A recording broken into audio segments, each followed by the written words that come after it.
नमस्कार, स्वागत है मेरे YouTube चैनल में। आज हम लोग देखेंगे भारतीय अंतरिक्ष नीति 2023। भारत ने अंतरिक्ष से संबंधित नीति बनाई है, ठीक ना, जो अंतरिक्ष के क्षेत्र में भारतीय जो कंपनियां हैं उसे बहुत ही ज़्यादा नासा के लेवल के बना देंगी, नासा के लेवल से भी ऊपर बना सकती हैं।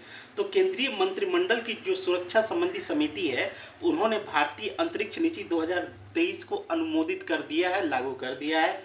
इस नीति से अंतरिक्ष क्षेत्र में, स्पेस के क्षेत्र में निजी भागीदारी को संस्थागत बनाने और इसरो के उन्नत अंतरिक्ष प्रौद्योगिकी के अनुसंधान विकास पर ध्यान केंद्रित करने पे बल देगी। देखिए, हमारी कम क्या बोलते हैं पैसे में, कम सुविधाओं में जो इसरो ने दिया है वैसी किसी और ने नहीं दिया है, ठीक ना। इसरो ने जो इज्जत पूरे विश्व में स्पेस के क्षेत्र में भारत को दिलाई है, निश्चित रूप से अगर इस अंतरिक्ष नीति के बनने के बाद भारत नासा से भी बेहतरीन बन सकता है।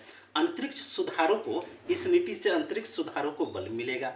देश की जो अंतरिक्ष अर्थव्यवस्था में निजी उद्योगों की भागीदारी को बढ़ावा मिलेगा। निजी उद्योग आएंगे, ठीक ना, तो कहीं ना कहीं इसरो और ज़्यादा स्टार्टअप करेगा, रिसर्च करेगा, शिक्षा के क्षेत्र में करेगा, ठीक ना, रिसर्च एंड डेवलपमेंट पे सबसे ज़्यादा फोकस करेगा, ये सभी चीज़ें। तो यहाँ पे इसरो अंतरिक्ष क्षेत्र के जो पब्लिक सेक्टर यूनिट्स हैं, new space India limited NSIL तथा भारतीय राष्ट्रीय अंतरिक्ष संवर्धन एवं प्राधिकरण केंद्र यानी इन स्पेस, एक संस्था दो बनी है, एक आपका है NSIL और दूसरा है इन स्पेस। तो इनकी जो भूमिकाओं और जिम्मेदारियों को भी इन दोनों कंपनियों का निर्धारण किया जाएगा, ठीक ना।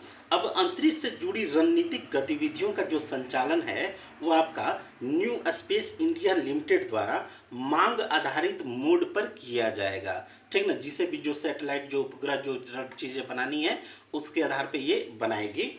अब इन स्पेस जो कंपनी है, इसरो और गैर सरकारी संस्थाओं के बीच इंटरफेस का कार्य करेगी, ये थोड़ा मीडिएटर का कार्य करेगी।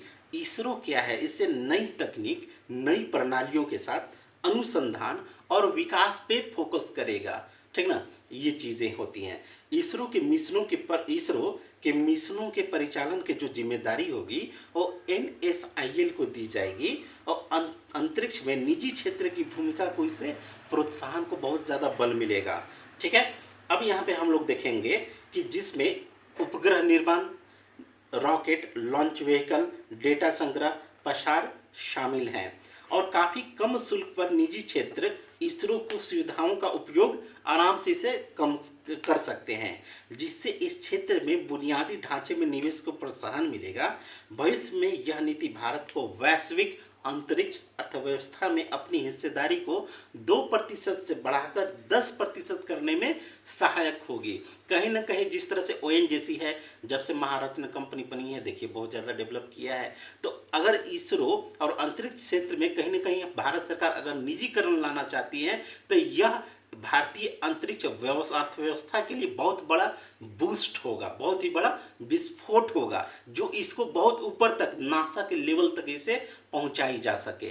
क्योंकि इसरो या भारत में वह दम है जो कम पैसे में, देखिए बहुत ही कम पैसे में ये अंतरिक्ष संबंधी सारे प्रोजेक्टों को पूरा करती है। लाइक कीजिए, शेयर कीजिए, सब्सक्राइब कीजिए। Thank you.